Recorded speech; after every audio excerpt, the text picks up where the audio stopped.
Boa noite a todos. Primeiramente, queria agradecer o convite pelo pessoal da Balaio, Rubem, Marisa, Cátias, né? Muito obrigado.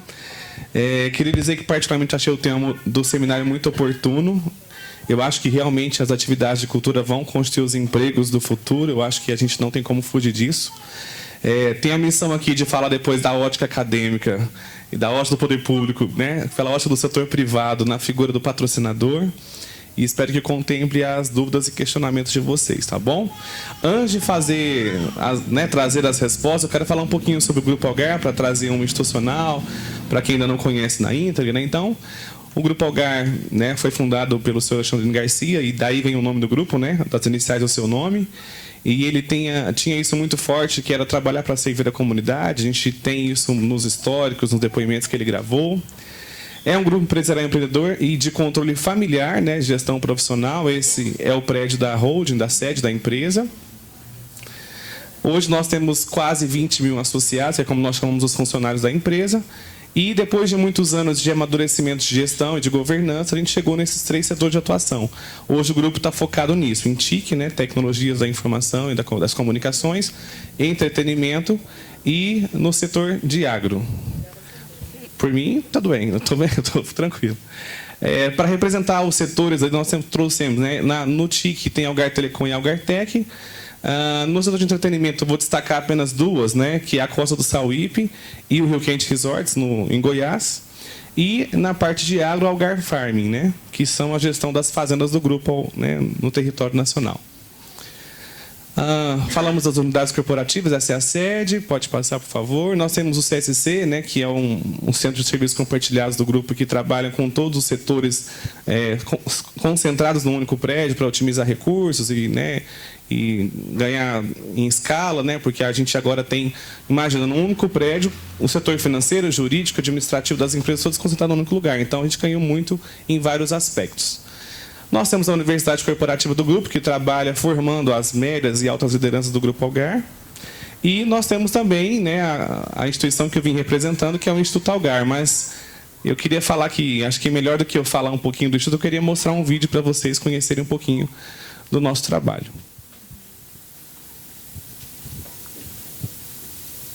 Quando eu entro na sua vida e te mostro um caminho diferente do que você imaginava, eu sou a transformação.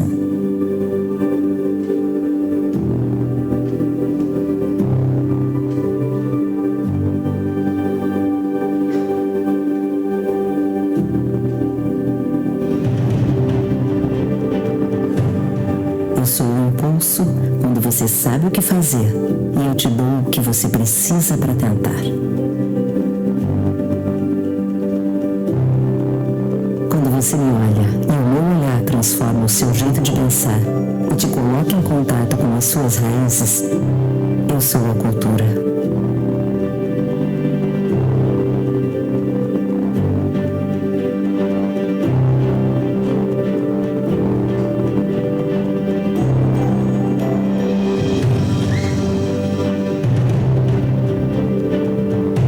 Se eu te ensino sobre os livros e sobre a vida, eu sou a educação.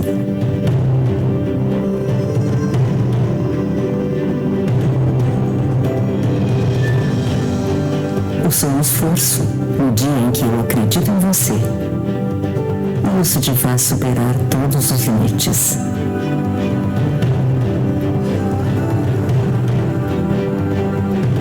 Agora, se você olha ao redor e não encontra ninguém, mas eu encontro você e te levo comigo, aí eu sou o futuro.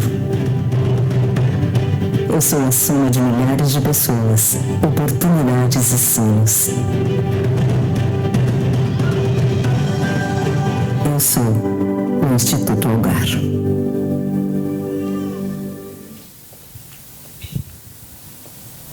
É isso. Então, o Instituto Algar ele nasceu no ano de 2002, né? A gente vai completar em outubro 17 anos. A gente está debaixo do governo, da governança no Conselho Consultivo e alocado no prédio da holding.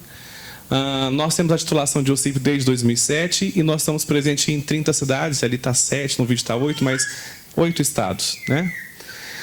Nosso papel dentro do Grupo Algar é realizar e gerir as ações de responsabilidade social das empresas do grupo por meio de programas estruturados. É muito importante guardar essa expressão programas estruturados, porque a gente tem um trabalho muito maduro e consistente onde aplicar os investimentos, os patrocínios, né? E como o Instituto Algar não gera receita, não paga impostos, né? Então a gente tem que ser muito responsável por gerir os impostos das empresas do Grupo Algar. Então, em suma, nós conquistamos o direito de administrar esses recursos, mas prestando conta para os nossos acionistas e nossos executivos de onde está sendo injetado esse dinheiro. E aí, quais são as frentes de atuação do Instituto Algar, né? Quais são as frentes de trabalho, né, do nosso dia a dia?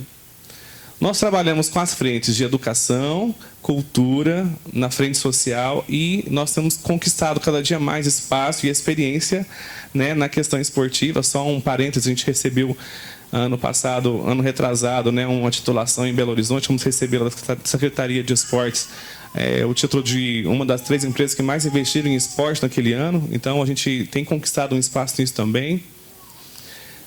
E aí eu queria hoje me ater à questão dos incentivos fiscais, que eu acho que é o que mais interessa quem está aqui hoje, né? Esse assunto é um assunto que está em voga, e achei muito oportuno eu falar depois do Felipe, porque ele já deu uma introdução muito técnica de como é que se operacionaliza isso, e eu vou contar um pouquinho da ponta da prática, né? O Grupo Algar, ao longo desses anos, ele acabou criando uma estrutura muito parruda e consistente de como fazer isso, né? A gente saiu de um ambiente antes aleatório, não sei como é que eu faço isso, para um modelo de governança dos incentivos fiscais. E hoje, como é que nós conseguimos fazer isso, né? Nós temos, representando todo o Grupo Algar, um comitê de incentivos fiscais. E aí é muito importante eu trazer essa fala para desmistificar algumas impressões erradas de alguns produtores locais, regionais, que achavam que às vezes estava concentrado o patrocínio em um ou outro, porque é muito bom a gente conhecer um pouquinho dessa visão. Esse comitê ele é regido por uma política de incentivos fiscais, né, e ele tem 3 cadeiras muito importantes, né? Quais são essas 3 cadeiras que compõem o comitê de incentivos fiscais? Nós temos, claro, a equipe da Road, na assessoria de marca, né, que vão valorizar os projetos de estratégia, de relacionamento, de exposição da marca, por exemplo, patrocínio do Santos, né, que vai levar a marca adiante.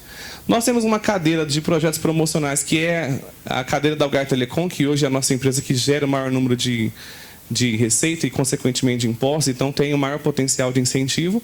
E nós temos a cadeira social, que é do Instituto Algar. Então, assim, quando eu recebi lá o programinha das perguntas de como buscar efetividade, como é que é a visão do patrocinador sobre isso, vai depender muito da ótica, né? O projeto está em qual dessas frentes, em qual cadeira vai avaliar isso e vai entender que é de seu interesse patrocinar ou não.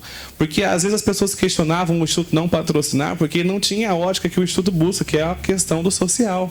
Então, às vezes, ele tinha uma conotação que era promocional, então tinha que ser uma avaliação para uma outra cadeira, para uma outra pessoa. Então, a gente tem que o tempo todo conversar sobre como é que funcionam essas coisas, né? Então, só resumindo, então, o que a holding deseja patrocinar ou investir dinheiro tem a ver com a exposição da marca, né? A Algar Telecom usa muitos projetos em que há o patrocínio para fazer relacionamento com clientes, levá-los a algum espetáculo, criar uma relação, um ambiente de relacionamento.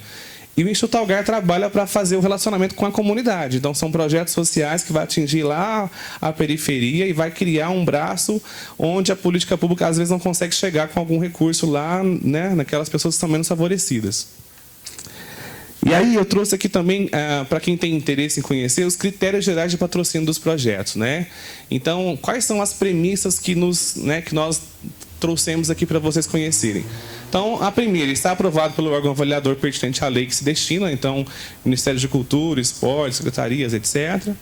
Ter a visão de contribuir com o desenvolvimento das comunidades onde o Grupo Algar está inserido, então é a fala que o Felipe disse, né? A gente tem isso como premissa, não é uma regra, mas a gente realmente tem uma matriz de decisão que isso é levado em conta, né? Onde a gente está inserido, a gente consegue chegar lá também com algum projeto. E, necessariamente, devem se destinar à cidade de atuação do Grupo Algar.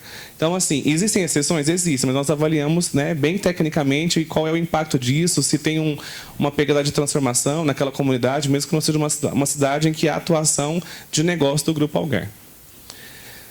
Pode passar, por favor. E aí, para quem não conhece, né, nós temos uma plataforma para que você consiga nos apresentar o seu projeto, ou então cadastrar projetos para a nossa avaliação desse Comitê de Incentivos Fiscais. Nós não abrimos editais convencionais, como todo mundo já está acostumado, mas a gente tem essa plataforma que você pega o seu projeto e, de forma muito simples, vai lá e faz o upload dele nessa plataforma e envia para nós, e a gente vai submeter esse projeto à avaliação do Comitê de Incentivos Fiscais. E você recebe uma devolutiva, né, dizendo que você é um potencial patrocinado, ou se esse projeto não está nesse momento vinculado a alguma estratégia nossa, e onde é que ele se encaixa, se tem que haver alguma reformulação, etc. E aí essa aqui é a carinha da plataforma, né? A gente criou esse hot site para isso, né? E aqui eu queria falar um pouquinho sobre os projetos incentivados. Eu trouxe como base de dados o ano de 2018 para ficar um pouco mais próximo, né? Então, por exemplo, no ano passado a gente investiu em patrocínios via lei de incentivos fiscais algo na casa de 11 milhões de reais. Né? Foram 64 projetos em 12 cidades, em 4 estados, atendeu um público de mais de 50 mil pessoas. E eu queria trazer para vocês, para esse seminário da Economia da Cultura, pode passar, por favor, Kátia? Que desses 64 projetos que foram patrocinados no ano passado, 33 deles foram relacionados à cultura, né? Tanto no que diz respeito lá à esfera federal, estadual ou de incentivos municipais. Daqueles 11 milhões que eu citei anteriormente, 7 milhões e 300 foram para projetos de cultura. Então, eu trouxe isso para reforçar nesse seminário, quanto para nós do Grupo Algar, a gente valoriza e entende que a cultura realmente está em sintonia com a essência do Grupo Algar. Porque o Instituto Algar nasceu com a missão simplista de ajudar a melhorar a educação do Brasil. E aí, no início, a gente achava que ia ser por meio de programas educacionais, com formação de professores, etc. Hoje, nós somos mais maduros e entendemos que a gente consegue fazer isso por meio da cultura, por meio do esporte, como ferramenta, né? Como um jeito de chegar lá também. Aqui nós trouxemos o histórico de patrocínios, né? Ao longo destes 16 anos, quase 17, foram 546 projetos, né? A gente saiu lá de 2004 com um único projeto, lá com 54 mil reais, até o 2018 com 11 milhões e 64 projetos. Ou seja, a gente está numa evolução, né? E a gente tem uma brincadeira lá interna no Grupo Algar, que a gente brinca assim, com relação à lei de incentivos fiscais, a gente gosta de rapar o tacho, né? Onde há potencial e há projeto, a gente quer dar um jeito de aproveitar esse potencial. Para nós isso é muito importante, porque, como o Felipe também lembrou, é uma maneira também de eu saber exatamente aonde a destinação daquele imposto ou parte dele está realmente acontecendo, e eu consigo acompanhar de alguma maneira o impacto real que isso está trazendo para aquela comunidade. E ao longo desses anos todos, desses 70 milhões de investimentos, nós chegamos a essa marca histórica aí de 55 milhões e meio, só em projetos relacionados à cultura. Então, assim, é o que eu disse, a gente ainda está engatinhando com relação a outras modalidades, como o esporte, né? Mas a gente realmente tem um enfoque, tem uma tradição muito grande na questão cultural aí nos projetos de cultura. Isso aí são só números para ilustrar, né? E eu fiz questão de fazer esse recorte na nossa revista de incentivos fiscais. Essa revista, esses dados estão disponíveis para quem quiser, é público, né? Está no nosso modelo de ser transparente. Mas eu quis trazer aquele recorte ali, que no ano passado a gente investiu ainda mais, né? 18% a mais do que o ano anterior. Então, assim, existe realmente uma crescente nesse investimento de cultura ao longo dos anos. Pode ir mais um. E aí nós chegamos, então, a minha fala inteira para chegar no seminário, né? E aí a gente teve alguns combinados internamente, e aí eu me preparei para responder 2 das perguntas que foram provocações desse seminário. Pode passar. A primeira pergunta... eu também... Pode passar. Eu tinha trago também a mesma citação do Felipe com relação à Lei Rouanet, dessa encomenda do MINC, né, para a FGV, desse estudo, para trazer um pouco desse retorno do investimento. Então, só reforçando o que já foi dito, né, que a cada R$1 investido, a gente tem 1,59 de retorno. E eu queria começar a responder a minha primeira pergunta, né, que é como a cultura pode contribuir para um modelo de desenvolvimento mais sustentável e eficiente. Mas, antes de responder, eu analisei assim, bem detalhadamente essa pergunta e fiquei querendo fazer provocações sobre ela. Ali tem 2 palavras que me chamam muita atenção, né? 2 expressões, o desenvolvimento sustentável e a questão de ser eficiente. E aí, eu quis pensar o seguinte, né? Que definição é essa para a gente ser sustentável enquanto produtor cultural, enquanto artista, viver de cultura? Como eu consigo fazer isso? E ali tem uma definição muito interessante que fala assim, que é o desenvolvimento capaz de suprir as necessidades da geração atual, sem comprometer a geração futura, né? E é o desenvolvimento que não se esgota os recursos para o futuro. Quando a gente lê isso, parece que remete muito à questão de sustentabilidade ambiental. Parece que eu estou falando de recursos naturais, mas eu quis trazer para a gente provocar que se a gente conseguir conduzir os nossos negócios culturais nessa economia criativa de maneira que a gente consiga pensar nos projetos atuais e também nos próximos, a gente consegue criar realmente um contexto de sustentabilidade. Como?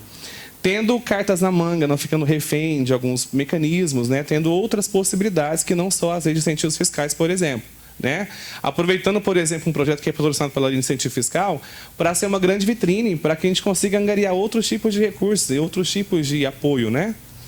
E a questão também da palavra eficiente ali. Eu fiquei muito intrigado com essa pergunta construída assim, e eu fiquei pensando que a gente também tem que começar a pensar no conceito das coisas. A gente está falando ali de eficiência, mas eu queria trazer uma provocação sobre a eficácia, né? Porque ali, ó, eficiência, dizendo que é o seguinte: eficiência é uma maneira sutil de dizer que é fazer certo as coisas. Mas eficácia é fazer as coisas certas. E a gente percebe ainda no meio, né, dessa questão cultural, e uma coisa que eu queria muito não esquecer, vou falar agora para não esquecer no futuro, que é assim: uma maneira que eu acho que isso vai acontecer é quando os produtores culturais, as pessoas que vivem de cultura, entenderem que esse é um setor realmente, um setor da economia, né? E tratar isso como tal, né? Não é menosprezar ou depreciar as atividades relacionadas a isso, no sentido assim de aceitar qualquer tipo de entrega, qualquer tipo de entrega para quem consome cultura. Então, pensar nisso como um setor e profissionalizar isso. E essa foi a minha resposta quando eu pensei em responder essa pergunta tecnicamente, né? Que eu acho que é isso, é profissionalização dos projetos. E existe também um monte de recurso que não é utilizado porque não tem projetos que são compatíveis aos editais, que não cumprem algumas exigências, alguns requisitos, e esse dinheiro acaba ficando represado, voltando para algum outro local. Então, assim, a gente recebe, sem nenhum exagero, né? Quase que diariamente 2, 3, 5 projetos, né, para avaliar, para analisar, e a gente percebe que existem muitas coisas que, quando veio aprovado pela lei de incentivo fiscal, tudo bem, passou por alguns requisitos, mas quando a gente acompanha a execução, a entrega final, a gente percebe que ainda existem muitos gaps e oportunidades de tornar isso mais profissional. Então, se eu quero ser um setor sustentável, tem que ter uma entrega realmente condizente com isso, né? E eu estou falando de todos os detalhes, estou dizendo de cenário a figurino, passando por maquiagem, por tudo isso que compõe esse setor da cultura, né? Pode voltar, por favor. Capacidade dos proponentes. Qualidade da execução no produto final. E uma coisa que eu acho que a gente ainda usa muito pouco é o se apropriar do pós-projeto. Né?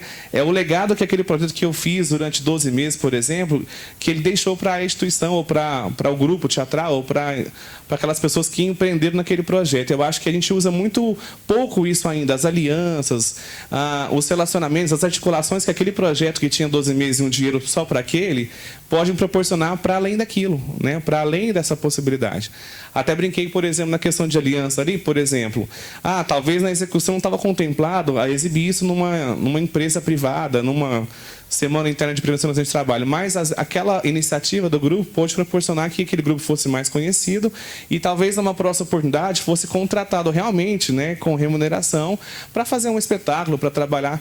Hoje não é incomum ver milhares de empresas que usam o teatro e a cultura para trazer mudança de comportamento, né, para trabalhar a formação de liderança. Então, assim, a gente tem que entender que isso é um negócio também, que é uma economia criativa que gera muito dinheiro e a gente tem que levar isso como tal, de forma profissional, como as empresas levam. E aí tem a outra pergunta, né? Quais os critérios são mais efetivos para medir os resultados do ponto de vista do patrocinador? Aí eu quero dizer que, para mim, enquanto Grupo Algar, depende, né? Depende de qual ótica que eu estou enxergando esse projeto. Se estou enxergando pela ótica do social, do promocional ou do estratégico. E, por exemplo, para o Instituto Algar, enquanto cadeira social, entre um espetáculo que vai durar 3 dias e um projeto de formação continuada de teatro que vai durar 12 meses, numa escola para 500 crianças, é claro que eu, Instituto Algar, vou optar por esse, porque essa é a minha visão e a minha frente de trabalho. Mas talvez um espetáculo que vai trazer uma repercussão para os clientes, estratégias do Grupo Algar, para levar o pessoal para conhecer esse espetáculo, para criar ali um ambiente de relacionamento, naquele momento é o que está sendo avaliado e está em voga. Então, assim, depende muito, né? Mas eu trouxe algumas reflexões. Não são respostas que não possam ser mudadas, mas são reflexões. Por exemplo, Um fator interessante para se avaliar é a abrangência, né? Não dá para dizer que nós não avaliamos isso enquanto patrocinador, né? O valor do investimento versus o número de atendidos, né? A per capita desse projeto. Então, eu investi 200 mil, que vai, entre aspas, acontecer, beneficiar 4 pessoas, e o mesmo dinheiro para beneficiar 300. Então, a gente vai avaliar isso. A duração, né, se ele é um espetáculo isolado, se é um projeto que é curto, ou se ele é contínuo, se ele é eventual de formação. E para nós, assim, aqui eu queria muito dizer que não é uma fala utópica nem poética, mas é uma coisa que nós vivemos isso no dia a dia. Nós temos muitos amigos aqui que compartilham de alguns momentos conosco. O que para nós é mais importante é o impacto social, é a transformação que aquele projeto pode realmente trazer para aquela comunidade, para o ambiente que ele foi inserido. Então, isso para nós é muito importante e é muito difícil mensurar, né? A gente está tão acostumado com... Pode passar mais um. A gente está tão acostumado com aqueles indicadores que são quantitativos, medir quantidade de atendidos, horas aulas, onde é que aconteceu, quantos espetáculos e fruições que eu participei. A gente está tão acostumado com isso. E eu até brinquei com o Rubem. Eu falei, Rubem, essa pergunta é a pergunta de $1 milhão. Se eu soubesse como é que mede de forma eficaz o impacto realmente que a cultura, o esporte traz, se eu soubesse disso, eu estava milionário, porque eu teria uma grande resposta nas mãos que todo mundo quer. Mas uma coisa é fato, dá para a gente realmente avaliar durante a execução e acompanhando de perto os projetos, o quanto a gente consegue realmente fazer isso. Uma outra característica do Grupo Algar é que, assim, algumas empresas têm um comportamento mais de realizar o aporte, fazer o patrocínio e depois receber um relatório final. E a gente geralmente gosta muito de acompanhar a execução ao longo dos meses, acompanhar de perto, às vezes, sempre que é possível, fazer uma visita e acompanhar realmente se aquele projeto está cumprindo com o objetivo que se propôs. Então, para nós isso é muito importante, porque assim, a gente não entende que é só uma troca para ter uma isenção fiscal. Não é deixar de pagar o imposto para investir no projeto, para ter, não é isso. A gente quer saber o seguinte, se realmente aquilo fez sentido para nós, enquanto patrocinador, para quem está executando e para quem está recebendo, para quem está consumindo isso, né? E aí é claro que... Pode voltar mais. É claro que não tinha como fugir disso aí, porque isso aí é o que hoje nos dá insumo numéricos e quantitativos para conseguir avançar ou não com os projetos. Então, quando eu chego para o executivo, para algum acionista, vou levar algum resultado, esses indicadores quantitativos são muito importantes. Mas, por exemplo, olha que legal aquele último da segunda coluna, famílias impactadas. É muito interessante perceber isso também. Às vezes a gente tem um aluno ou alguma pessoa que está recebendo esse projeto, mas assim, a gente está impactando uma família toda. A gente recebe muitos depoimentos disso, de mudança de comportamentos na família. Então, assim, a gente realmente acredita que a cultura, ela realmente é uma grande e poderosa ferramenta para nos ajudar a melhorar a educação e a construir novos cenários e trazer para esses atendidos. Eu vou falar um pouco disso enquanto social, né? Porque a minha fala fica muito para o social, mas assim, é o que eu vivo todos os dias. Mas é trazer para esses meninos da periferia, para os adolescentes que recebem esse tipo de formação, novas possibilidades que talvez eles não teriam, né? Igual assim, a gente, quando consegue levar, por exemplo, meninos da periferia para assistir um espetáculo no Teatro Municipal pela primeira vez. Tem crianças que nunca entraram e talvez não entrariam num espaço como aquele, não saberiam nem como é que é o caminho até o palco, porque não teriam essas oportunidades. E quando a gente consegue promover isso, para nós, faz muita diferença e nos leva adiante a querer continuar com esse tipo de trabalho. Eu trouxe um exemplo de um projeto patrocinado pelo Instituto Algar, para a gente ter noção da quantidade de indicadores que a gente pode ter de um único projeto, né? Inclusive, esse projeto eu até peguei aleatoriamente, né? Esse não é executado em Minas, é em São Paulo, mas só para trazer a questão dos números, né? Então, por exemplo, ali não dá para ler, mas eu vou trazer só alguns exemplos. Então, imagina, é um projeto de arte circense, mas tem ali indicadores de árvores plantadas, de arrecadação de livros, que foram coisas que foram acontecendo durante a execução, que às vezes nem estava escrito no projeto, mas que foi trazendo mudança de comportamento. Então, ali, arrecadaram 100 livros e foram doados para a comunidade, para trabalhar essa questão de incentivo à leitura. Árvores plantadas, né? Ali tem 800 familiares atingidos, é isso que está aí? E aí nós temos ali 18 empregos gerados diretamente, 5 fornecedores, né? Então, assim, é só para trazer também essa ilustração do quanto de indicadores quantitativos e qualitativos pode surgir de um único projeto, né? E aí, a análise de tudo isso é que nos leva a melhorar nossas matrizes de decisões, a colocar os projetos de uma maneira mais profissional e falar assim, esse vai, esse não vai por esse motivo. Então, assim, a gente estava conversando mais cedo aí o Rubem, né? O quanto esse modelo ele nos dá segurança e garantia garantias que a gente não está sendo injusto, porque existe toda uma matriz de decisão, a gente vai encaixando os projetos de acordo com as nossas premissas, e aí vai havendo um ranqueamento, e de acordo com essa estratégia a gente vai conseguindo fazer os aportes. Mas assim, nada é desconsiderado, só que existem estratégias que precisam ser cumpridas de acordo com aquilo que é a visão da empresa, a visão do grupo, e que vai combinar e conversar com a nossa essência. Então é isso que nos move, é assim que nós trabalhamos, né? Quem quiser depois tirar um pouco mais de dúvida, quiser avançar sobre esse assunto comigo de forma mais profunda, estou à disposição, tá? Depois podem pegar os meus contatos. E o que eu tinha para falar enquanto Instituto agora era isso, tá bom?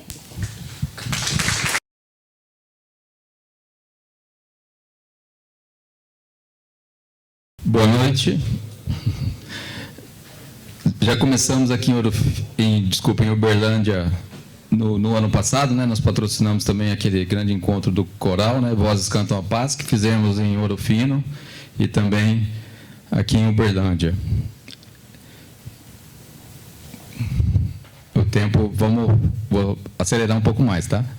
Eu vou apresentar para vocês a TestTech e a TestTrim e depois nós combinamos lá na semana passada com o Thiago, ele respondeu 2 perguntas lá que o seminário foi em Ouro Fino e eu vou estar respondendo as 2 perguntas que foram respondidas lá. Ok? Então, para responder como estabelecer as métricas e também o software. Podemos ir. Vou falar para vocês agora o que é TestTech TestTrim, uma multinacional japonesa, foi fundada em 1960, 16 mil empregados no mundo, 7.900 nas Américas e trabalha com linha automotiva, tá? Fabrica bancos automotivos. Então, 14 países, 46 empresas, 71 edificações. Nas Américas, 4 países, né? Estados Unidos, Canadá, México e Brasil. No Brasil, 2 plantas. Qual que é a linha de produtos da TestTech mundialmente, no Brasil também, é banco automotivo e também as capas automotivas. Para fazer isso, a gente precisa de muita segurança, muitos testes, né? Eles são realizados no setor de desenvolvimento nos Estados Unidos e no Japão. Apresentada a empresa, vamos falar um pouquinho do Brasil. Podemos ir. No Brasil, a gente tem 2 plantas. Pode ir, Kátia. 2 plantas, uma fica em Leme, interior de São Paulo, próximo de Araras, Pirassununga, e outra em Ouro Fino, que fica no sul de Minas Gerais. A gente fica bem próximo da Honda, né, que é em Sumaré, e foi devido à Honda que a TestTech veio para o Brasil em 1996. Em Ouro Fino, foi fundada em 2014, iniciou operações em 2015, aproximadamente 400 empregados, e lá a gente fabrica capas dos bancos, tá? Lá é uma manufatura, a gente fabrica capas automotivas para Honda e Volkswagen. Em Leme, indústria de 1996, 490 empregados. Em Leme, sim, fabricamos os bancos automotivos para os carros da Honda e capas para alguns modelos da Volkswagen. Ok, explicado o que é a TestTech, né? Agora vamos para as perguntas. Como estabelecer métricas e também do software.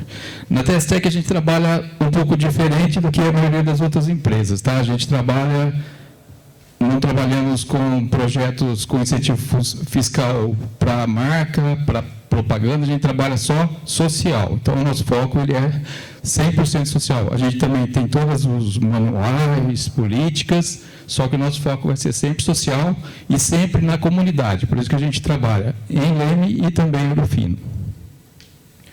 Essa é a visão da TestTech mundial. A gente trabalha com aquele modelo de gestão que é ESG, que é o quê? Meio ambiente, social e governança corporativa. O que diz mundialmente a parte social? Que a TestTech precisa coexistir harmoniosamente com a comunidade. E uma empresa que tem que ser bem-vinda e a presença apreciada. Então, isso que a gente busca nas 2 plantas, tanto de Leme quanto de Ouro Fino. E como isso é tratado na empresa? É tratado de cima para baixo. Então, tudo que a gente faz é aprovado pela diretoria, discutido internamente, é isso que a gente faz. Eu vou falar agora para vocês aqui o tema que foi trabalhado na TestTech, que é uma planta mais antiga, e aí eu tenho mais possibilidade de explicar para vocês como a gente trabalha. Em 2017, como que a gente decidiu trabalhar com a comunidade, né? Qual que seria o tema para a gente trabalhar em Leme nos próximos 3 anos? Em reunião com os secretários municipais, eles nos indicaram que o principal problema social de Leme seria, na verdade, os jovens, né? Jovens em conflito com a lei. Então, como que a gente iria usar? Lógico, a empresa tem recursos, né, financeiros, e a gente também tem recursos de incentivos fiscais. Então, qual foi o grande desafio? Como a gente vai fazer tornar eficaz nesse tema? Como que a gente vai conseguir colaborar com a comunidade para reduzir?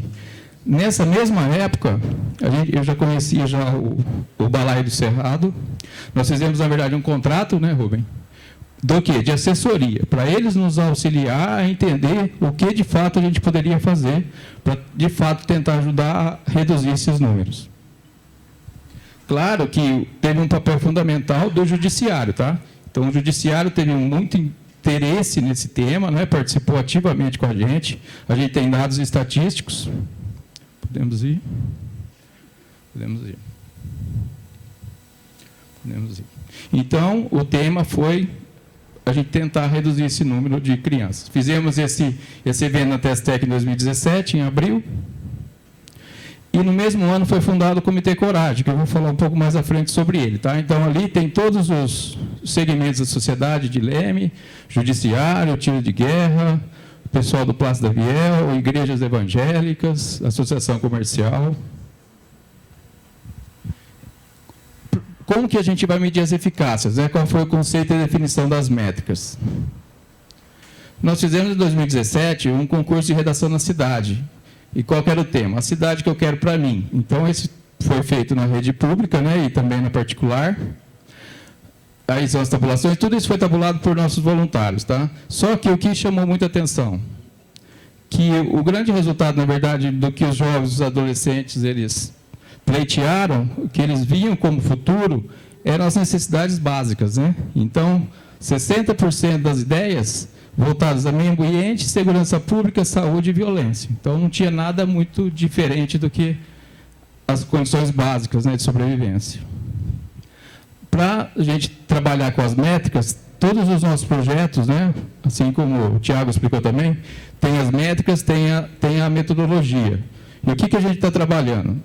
A gente está trabalhando, na verdade, nas escolas. A gente tem um projeto, as crianças estão nas escolas. Então, o que a gente acompanha? As disciplinas de português e matemática e também frequência e comportamento. E o que a gente tem visto? Que, de fato, melhora o aproveitamento, melhora o comportamento, melhora a assiduidade da criança e também as notas estão sendo elevadas. Como que a gente consegue isso? Através dos relatórios que vêm das empresas que fazem os projetos. Pode ir. Então, como que a gente trabalha isso dentro do Comitê Coragem, né? Como que a gente vai tentar reduzir esse número de jovens em conflito com a lei? Como que a gente vai dar um pouco mais de oportunidade? O que nós fizemos? Ali do lado esquerdo de vocês tem as causas apontadas. Então, foi apontado pelo pessoal da Secretaria de Promoção Social o que leva esses jovens, esses adolescentes a ter uma vida, né, diferente. O que é? Insuficiência econômica, baixo grau de instrução, perspectivas profissionais baixas e desagregação familiar. Então, com a questão da melhora nas notas da escola, da frequência, da assiduidade e também do comportamento, a gente vê que a gente está num caminho que pode melhorar a empregabilidade deles, a questão da baixa instrução. Então, todos os nossos projetos que estão no centro, a gente avalia se tem alguma coisa que pode melhorar as causas. E isso é sempre retroalimentado. Aí são números, né, na esquerda e direita de projetos, onde a gente vê que realmente melhora tanto a nota, né, das disciplinas quanto a frequência nas escolas. Esse daqui é um exemplo pontual que eu quis trazer aqui para mostrar para o pessoal do teatro, principalmente do Grupo Pontapé.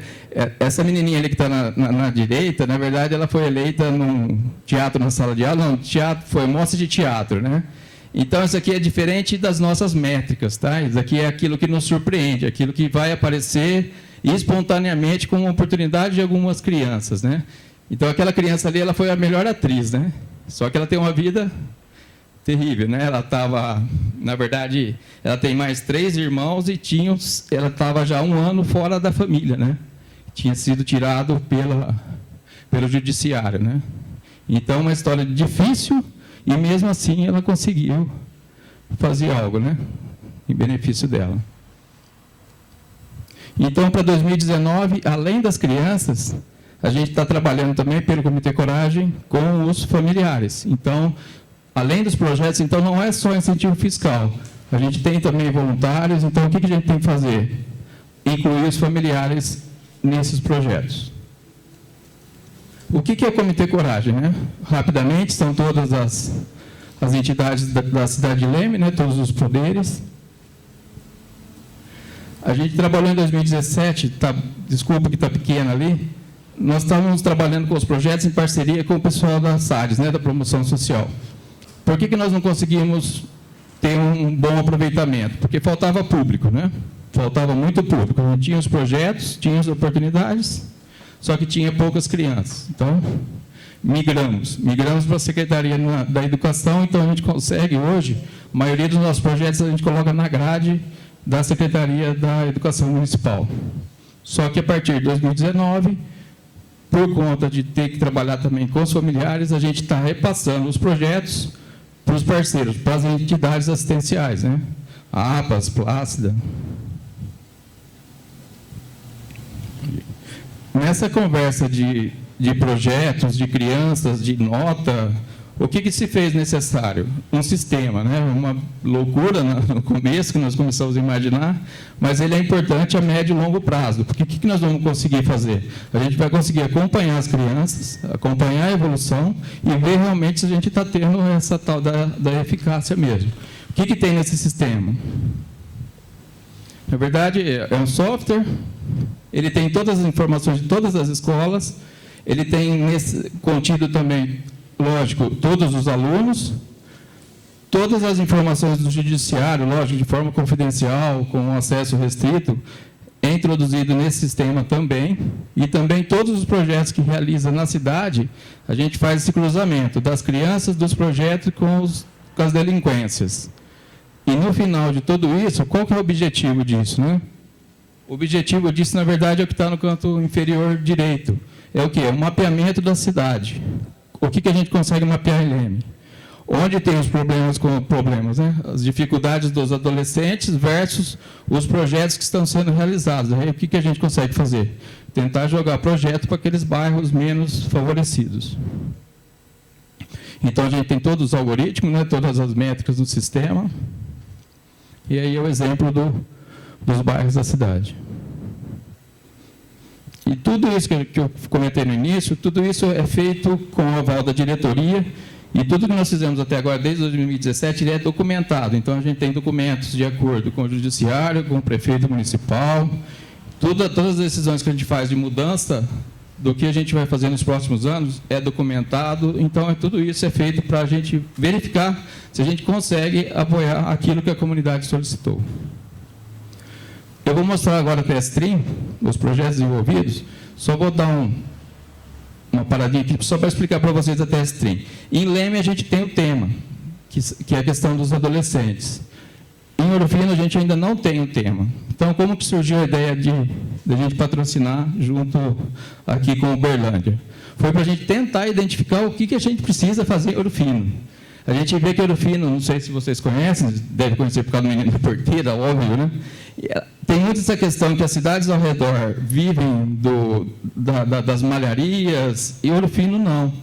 É uma cidade que, aparentemente, deveria sobreviver mais da cultura, do turismo, mas ela está meio que paralisada. Então, a ideia do seminário, tanto que o seminário lá foi um pouco diferenciado também, né, Rubem? Teve a questão do patrimônio histórico, teve pessoas da Unesco lá também, para tentar dar uma ditada para saber o que a cidade quer, de fato, para a gente poder ajudar. Então, a ideia do seminário é por conta disso. Então, esses projetos lá, por enquanto, a gente não tem o tema. A gente trabalha muito com essa Fundação Esperança e Vida. A gente trabalhou também várias vezes lá com o Grupo Pontapé, Teatro na Sala de Aula, Balaio Popular. A gente abre as portas para as escolas, né, para conhecer a indústria. São joguinhos. Essa é uma outra dificuldade também que a gente apoia em Ouro Fino. Qual que é a questão aqui? É a educação física nas escolas, né? Lá não era muito difundida, tinha várias escolas que não tinham essa atividade. Aí o secretário de Esportes nos procurou para a gente apoiar lógico, financeiramente, quanto à estruturação dos eventos, das medalhas, e está melhorando bastante, né, as práticas esportivas. Isso a gente já está fazendo há 2 anos. Isso aqui foi um braço aqui do final do ano passado, né, do Vozes Canta Paz, só que lá nós agregamos essa palestra. São sobreviventes de Hiroshima, eles vivem em São Paulo, realmente eles estavam em Hiroshima nessa época, e eles fizeram essa palestra e participaram depois do coral com a gente, o Vozes Canta Paz, que foi esse... Tinha mais de 1.000 pessoas lá nas escadarias da igreja. Projeto de Leme, muito parecido com os projetos do Tiago. Inclusive, a gente faz alguns projetos, e é possível, não só colocar com algumas outras empresas, em parceria. Isso é muito normal.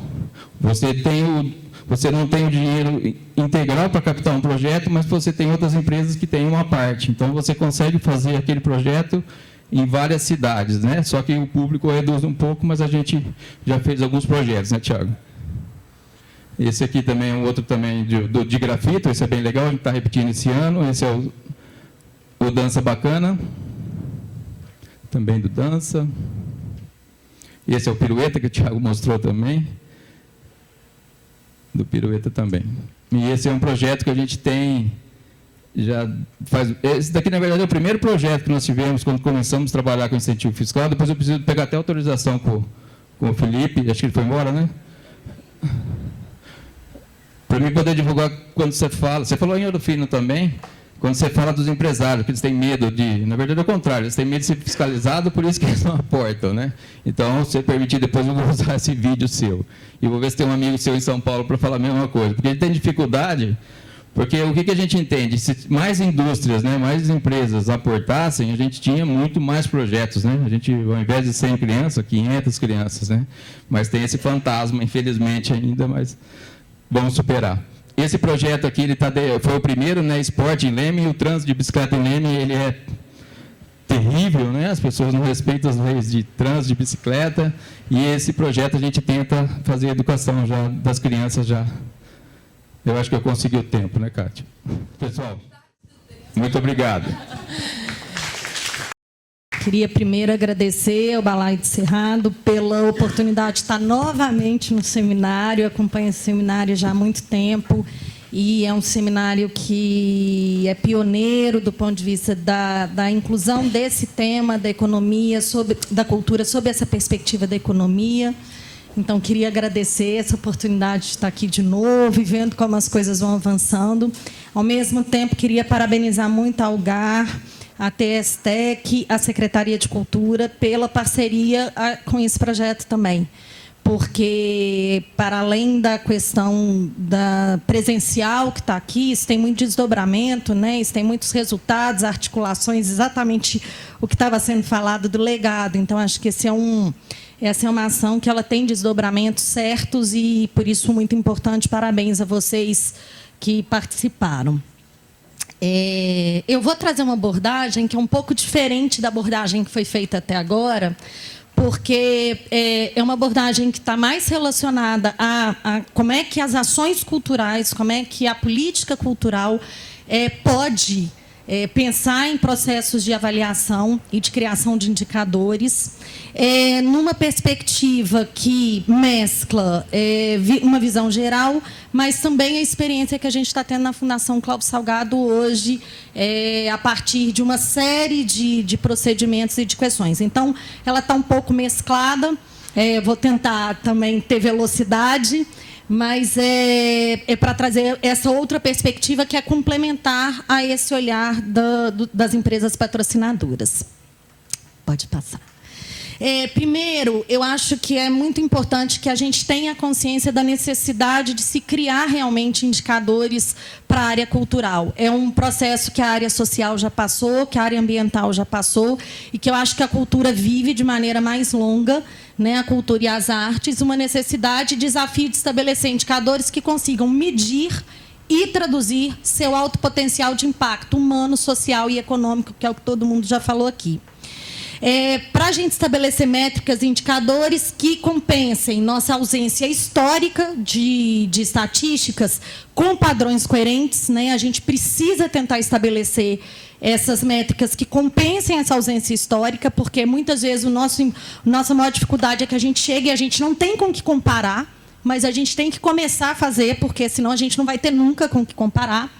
E o problema dessa ausência histórica se explica, em parte, por quê, né, na área cultural? Primeiro, pelos altos níveis de informalidade da área, que é uma coisa que o superintendente Felipe já falou, os sistemas de classificação inadequados e sem padronização, cada um atira para um lado, cada pesquisa acadêmica atira para outro lado, e aí a gente não tem uma padronização comum que a gente consiga trabalhar isso de uma maneira organizada, né? Já houve várias tentativas do Ministério da Cultura, das próprias secretarias, mas, de maneira geral, a gente ainda tem uma diversidade, uma falta de padronização.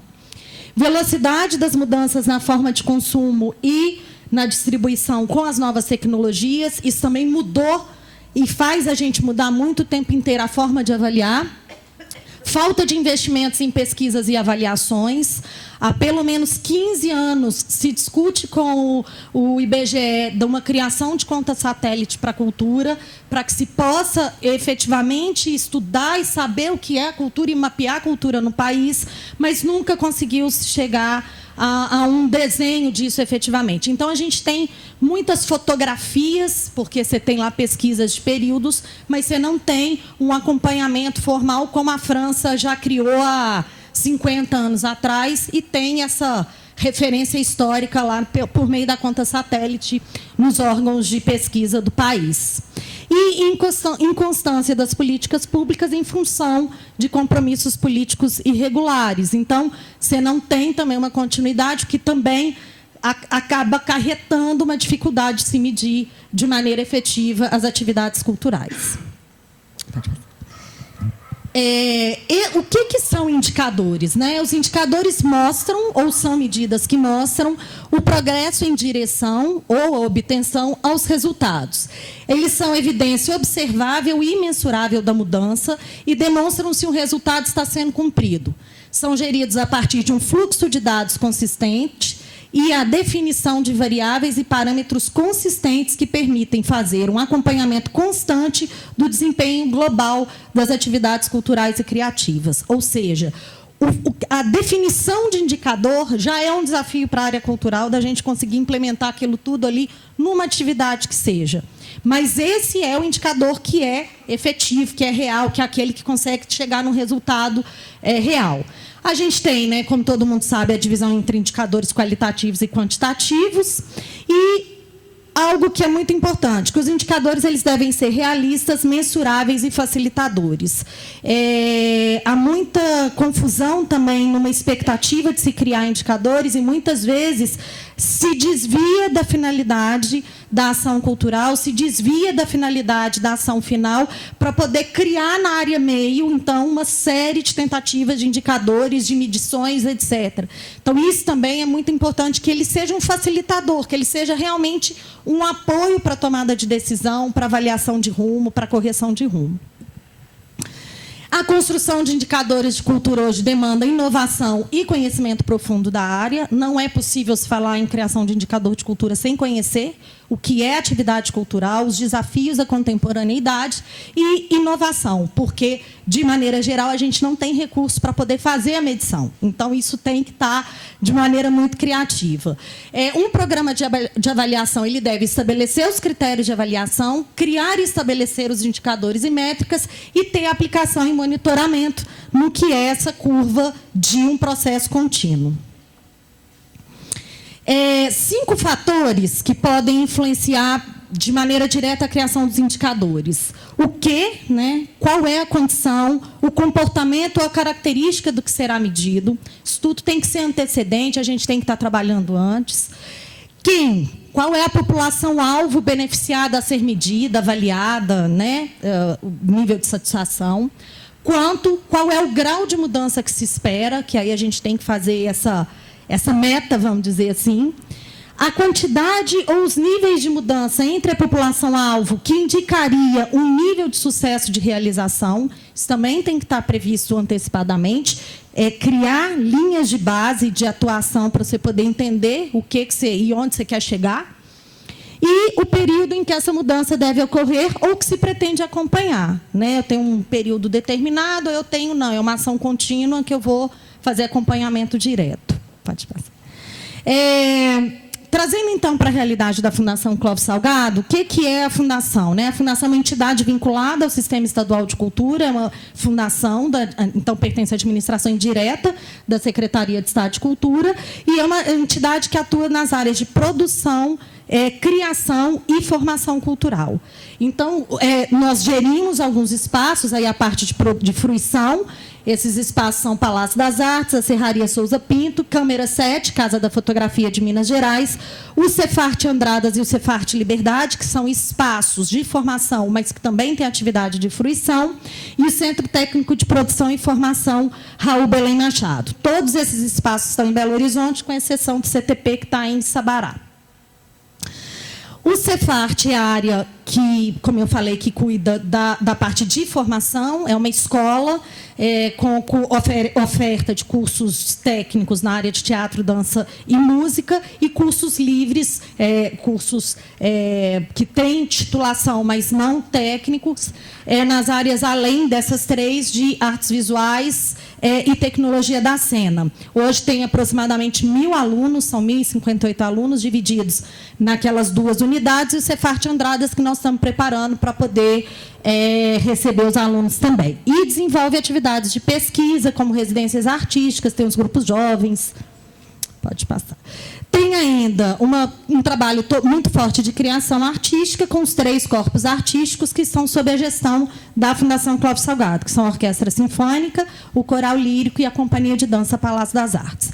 Então, é uma instituição bastante singular, onde uma criação de uma matriz de indicadores é algo bastante complexo, porque a gente está falando de atividades com naturezas muito diversas, com objetivos, muitas vezes, muito diversos, apesar da política cultural ser a mesma, mas é uma matriz de indicadores bastante complexa. Não há, a gente faz bastante benchmarking, não há nada parecido no país do ponto de vista de instituição, não há nenhuma instituição que tenha esse nível de complexidade de atuação da Fundação, então isso gera ainda um desafio maior para a gente do ponto de vista dessa criação dessa matriz. Os indicadores de desempenho e indicadores sociais, hoje, eles são instrumentos fundamentais, especialmente para uma instituição do poder público, por algumas questões. Primeiro, pela geração de credibilidade na sociedade e junto aos órgãos de controle, poder público e terceiro setor. Para a gente é fundamental que a gente consiga dar um retorno, falar para a sociedade o que a gente está conseguindo fazer com o recurso público que é investido ali, com a política cultural que está ali. Então, um esforço de transparência para construir essa credibilidade junto à sociedade. Para aumentar a eficácia e a efetividade dos instrumentos das políticas e das ações, porque só medindo a gente vai conseguir fazer correção de rumo e fazer com que a política cultural seja mais efetiva e consiga atender a sociedade de uma maneira melhor, para permitir que o agente realizador possa compartilhar com a sociedade os resultados da ação e para que, além das estatísticas, os indicadores nos deem o significado do resultado da ação. Né? Porque a gente não pode ficar só no acho que, ou no penso que, ou no acredito que. A gente tem que conseguir avançar uma etapa aí e conseguir chegar nesse resultado de uma maneira mais clara. E aí a gente fez... a gente está estruturado hoje, na Fundação Clóvis Salgado, com 2 grandes eixos de indicadores. Os primeiros são os indicadores de desempenho, que são aqueles indicadores que estão relacionados, e eu vou detalhar, mas são relacionados à gestão, à atividade, à área meio, e eu vou detalhar. E os outros indicadores, o outro grande bloco, são os indicadores sociais, que são os mais difíceis de serem medidos, têm uma natureza muito mais qualitativa que quantitativa, que os indicadores de desempenho são mais na área do quantitativo, mas que são esses 2 grandes eixos que nos norteiam. Em algumas coisas a gente já está mais avançado, a gente já está lá na frente, a gente já tem referência histórica, a gente já tem 30 anos de referência histórica, então, de comportamento, etc. Outras coisas a gente está começando a implementar agora. Eu até brinquei com o Rubem quando ele fez o convite. Eu falei, Rubem, é um grande desafio falar disso, porque, assim, indicador cultural no Brasil, né, em instituições públicas, ainda é realmente um processo em construção. Então, parte desses indicadores a gente está começando a construir agora, a gente não tem referência histórica, a gente vai começar a trabalhar, vai ver como é que vai medir. Parte a gente já tem e consegue fazer comparativos, né? Então, assim, pegar recortes de períodos. Então, quando a gente fala de indicadores de desempenho, pode passar. A gente está falando, alguns deles, tá? Que a gente já trabalha. Gestão administrativa e financeira, né? Eu consigo, com a minha qualidade do gasto, como é que eu estou conseguindo produzir mais, gerar mais receita, estou conseguindo ter um resultado melhor. Então, do ponto de vista de gestão, estou conseguindo negociar melhor com meus fornecedores, estou conseguindo produzir mais com menos. Então, gestão administrativa e financeira, plano de trabalho, ou seja, planejamento. Meu plano de trabalho está feito, está sendo cumprido, tem aderência com a realidade, tem aderência com o cenário que a gente vive, porque a gente também sabe que a gente vive um cenário que é difícil, muitas vezes seu planejamento ele tem que ser dinâmico, ele tem que se adequar. Cronogramas de atividades, recursos e energias empenhados, né? Então, assim, isso é bem interessante de se pensar, porque muitas vezes está se tendo um recurso ou uma energia empenhada, que são muito grandes numa ação, que está dando um resultado que não é tão interessante. E muitas vezes eu posso direcionar essa energia ou esse recurso para uma outra atividade que vai me dar um resultado muito maior. Então, essa medida ela também é importante. E correções de rumo, né, que são naturais e que podem ser feitas a partir desses dados. Por outro lado, também já foi falado aqui, né, acho que pelo Algar, os conceitos de eficiência, eficácia e efetividade. Ou seja, se eu estou fazendo a coisa certa, né, se para otimização dos resultados, eu fazer bem, eu fazer da melhor maneira com aquele recurso, se eu estou fazendo a coisa certa na eficácia e se eu estou tendo efetividade, que é o mais difícil, porque aí a efetividade já é o impacto. O impacto está real, está lá na ponta. O que eu planejei para aquela atividade do ponto de vista de impacto está tendo efetividade, né? Eu consegui fazer da melhor maneira possível, era a coisa certa a ser feita e deu o resultado que eu estava esperando. Outra questão, controle de processos, no nosso caso, fundamental. Né? Então, redução de tempo, agilidade, eficiência nos processos todos, reduzir prazo, ganhar em competitividade, ter um atendimento melhor para o cidadão, para o artista, para o produtor, para a nossa cadeia produtiva toda, para os nossos stakeholders todos. Então, controle de processos fundamental e cumprimento de metas e planejamento, que eu já falei um pouquinho. Então, isso são indicadores de desempenho que hoje estão lá, são aplicados tanto na atividade que a Fundação faz, como são aplicados nos termos de parceria, que são a nossa relação com os órgãos, entidades da sociedade civil, que recebem recursos públicos por meio do termo de parceria para executar atividades finalísticas em parceria com a gente a partir da política cultural desenhada.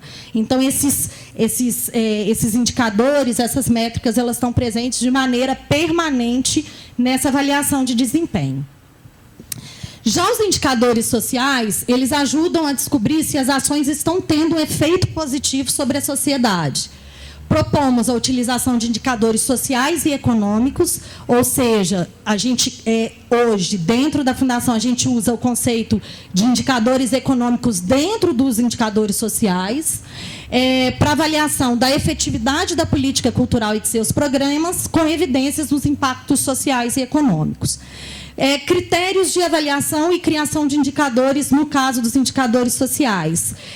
Criação de indicadores de avaliação da efetividade da política cultural, e aí é a grande dificuldade, o que procurar como evidência de mudança e como coletar essas evidências para medir os impactos sociais. Então, essa é uma discussão que está permanente lá dentro para a gente pensar como que a gente consegue não só definir o que é a mudança desejada, como a gente vai coletar essas informações.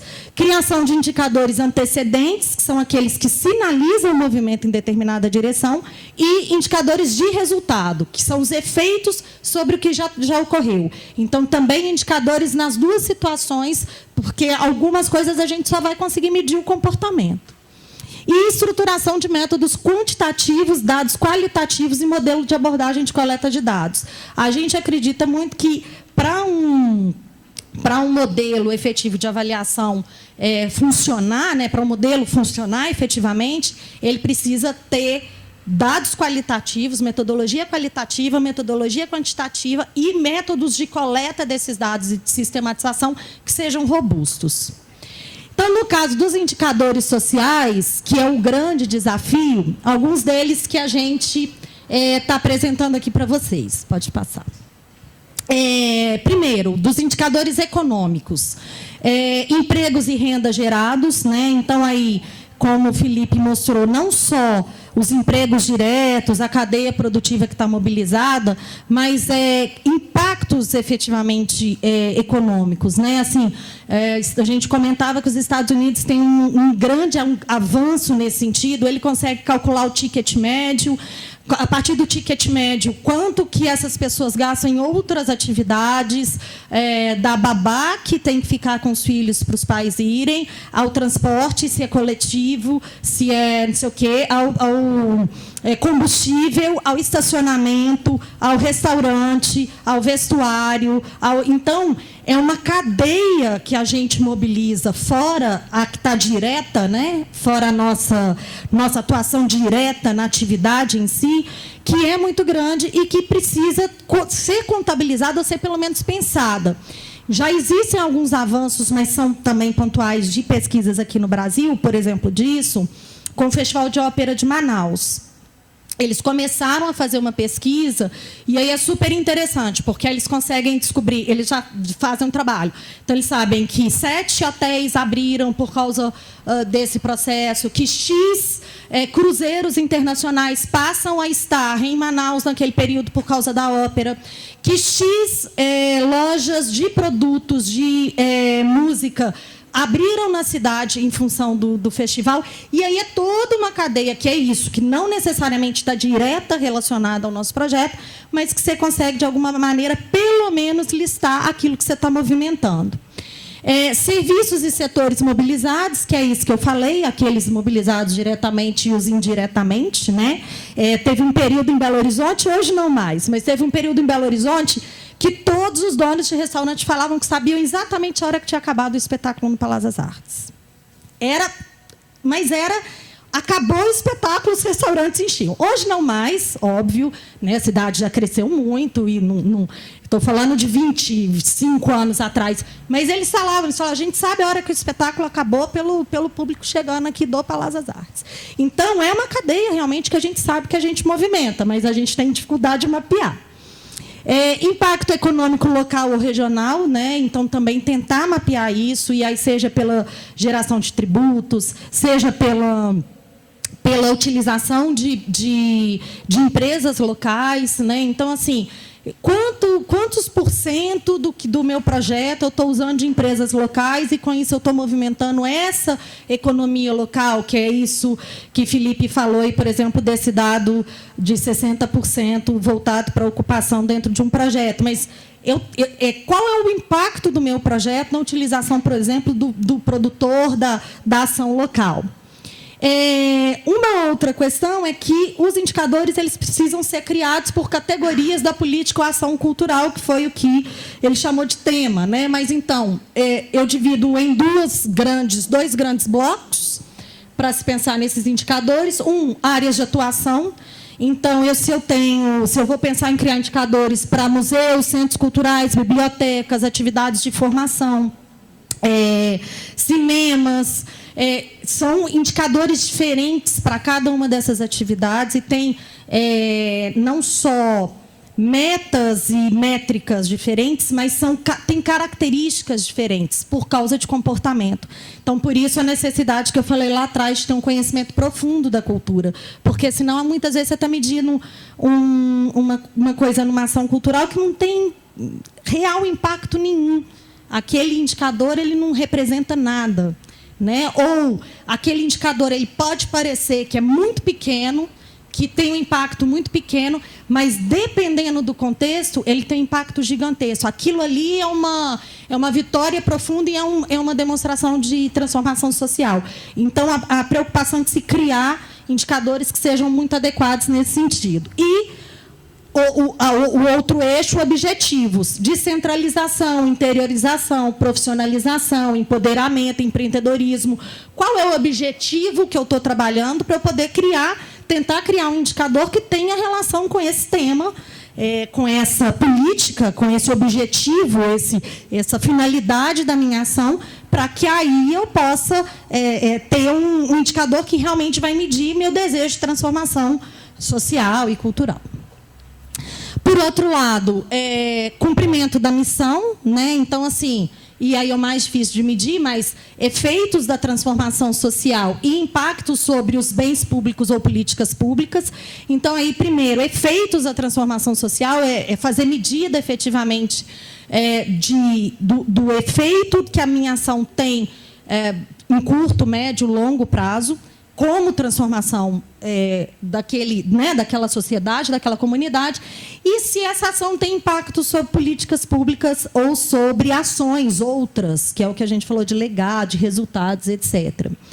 Por outro lado, os efeitos diretos sobre os usuários, que aí talvez seja um pouco mais fácil de medir, porque aí a gente tem acesso, você pode fazer amostragem, você tem formas de atuar talvez um pouco mais fácil. E aí a gente está falando de pessoas, a gente está falando de entornos e sistemas, porque muitas vezes o que eu estou falando é o seguinte: eu estou impactando meu bairro, eu estou impactando minha cidade, eu estou impactando, né, o que o Felipe trouxe aqui da Flip.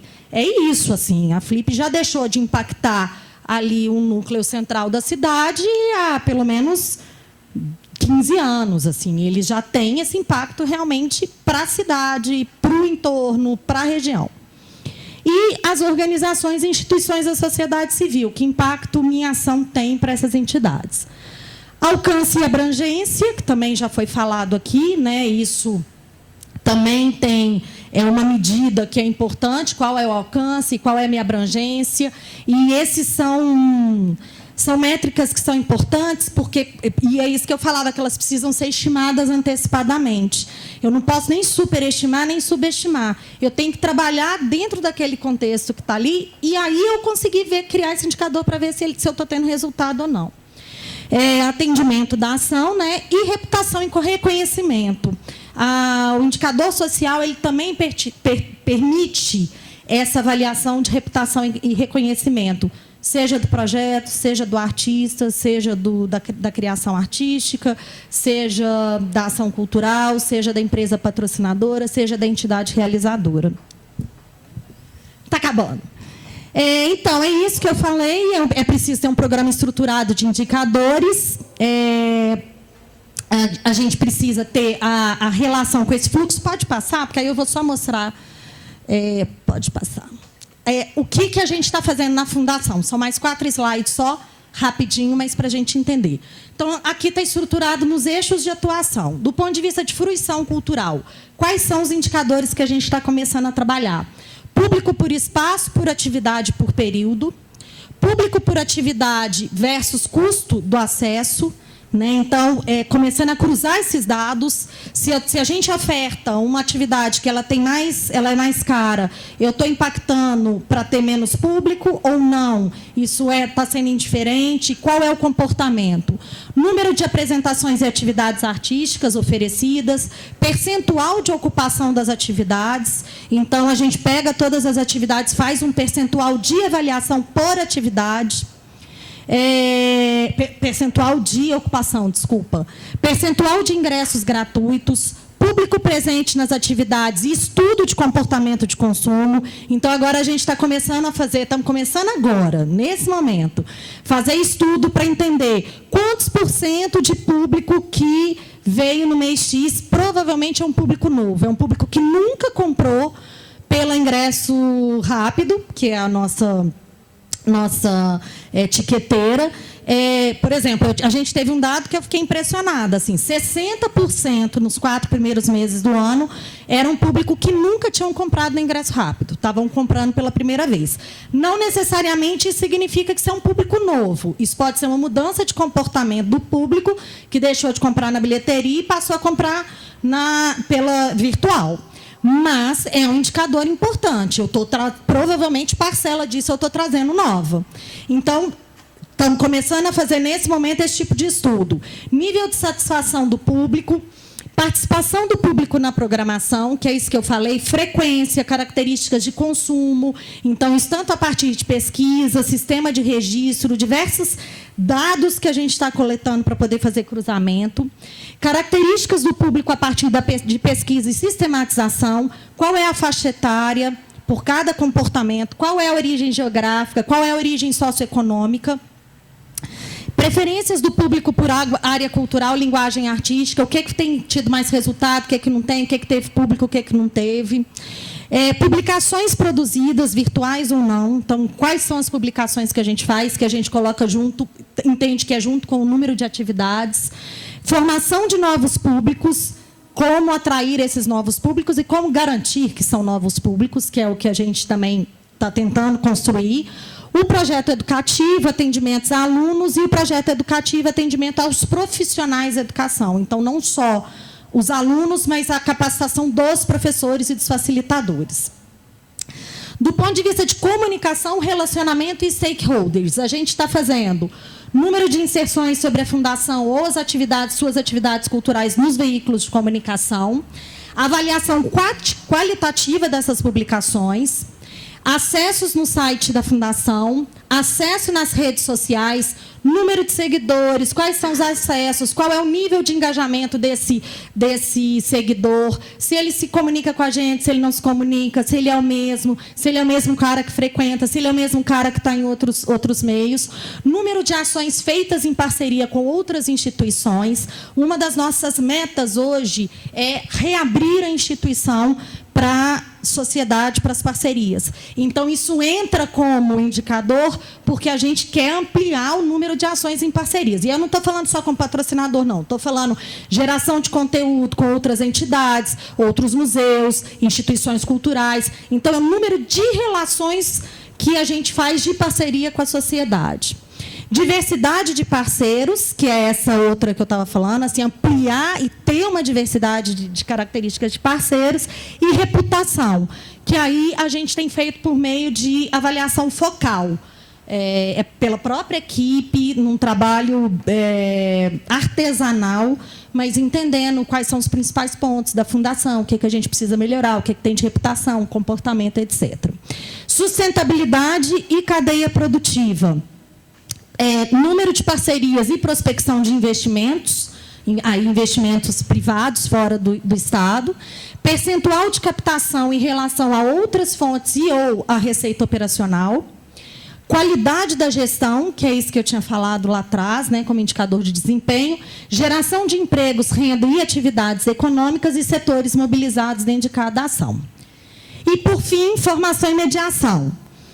Número de cursos, seminários ou atividades formativas oferecidas, número de vagas ofertadas nas atividades formativas, percentual de vagas ocupadas nessas atividades formativas, taxas de evasão e a identificação do motivo da evasão, né, por que a gente teve essa perda, percentual de inserção do estudante na vida profissional ou continuidade dos estudos. Isso é algo que a gente vai implementar a partir desse ano, ou seja, os alunos que se formarem, a nossa meta é fazer um acompanhamento de pelo menos 2 anos para entender.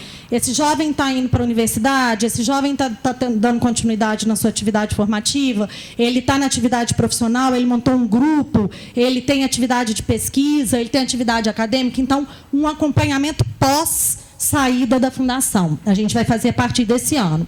Número de criações e experimentações artísticas, nível de satisfação dos alunos e dos pais, e aí as questões que a gente está avaliando: projeto pedagógico, infraestrutura, conteúdos, horários, professores, apoio escolar.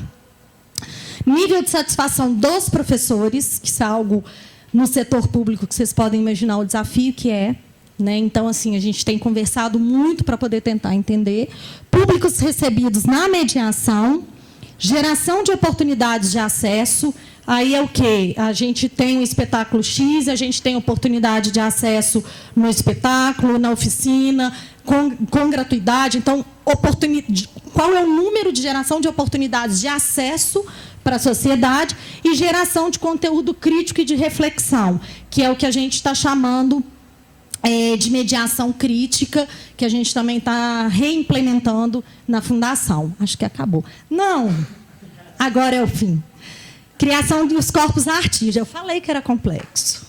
Criação e os corpos artísticos. Então, o número de apresentações artísticas, o público presente nas atividades desses corpos artísticos, o nível de satisfação do público em relação ao espetáculo, a participação do público na programação, a mesma coisa lá do anterior, características do público a partir da pesquisa e sistematização e descentralização e ampliação do acesso. Então, como é que a gente torna isso cada vez mais acessível pelos diversos instrumentos? Acho que agora foi. E aí, quais são os desafios para o futuro? Ou para amanhã, ou para agora? Coleta de dados, né, frente à nossa dificuldade. A gente não tem parceria com nenhum instituto, é a gente mesmo que faz essa coleta de dados e o lançamento. Capacidade analítica, porque a gente tem hoje já na mão uma quantidade imensa de dados, mas a gente ainda tem pouca capacidade analítica. Então, é o que a gente está desenvolvendo agora também, e muito a partir dessa matriz, porque com essa matriz fica mais fácil de começar a entender como sistematizar esses dados e como entender, falar, descobrir o não público, que é o que não está lá dentro da Fundação, é o que não se relaciona com a gente, é o que não sabe o que a gente é o que não conhece a gente, que é o grande desafio que a gente tem de como descobrir por que ele não vai, por que ele não conhece, por que ele não está, como eu acesso.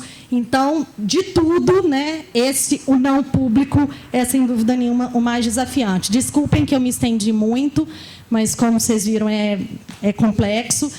Agradeço mais uma vez a oportunidade, né, de poder fazer uma troca mesmo aqui. Acho que há uma dedicação muito grande do setor cultural para poder tentar cumprir esse tipo de requisito e entrar nas questões do profissionalismo que a gente estava falando, né? E acho que há uma tecnologia de gestão na iniciativa privada que ela é muito importante de ser colocada a favor e em parceria. Eu estive durante 7 anos na Uzi Minas como gestora da área de investimentos culturais, e a gente via isso muito. Muitas vezes a solução ou a proposta ela saía da iniciativa privada para ajudar essas propostas todas. Então, acho que é muito importante a presença de vocês aqui para ajudar, inclusive, nisso, nessa sistematização. Obrigada e parabéns mais uma vez.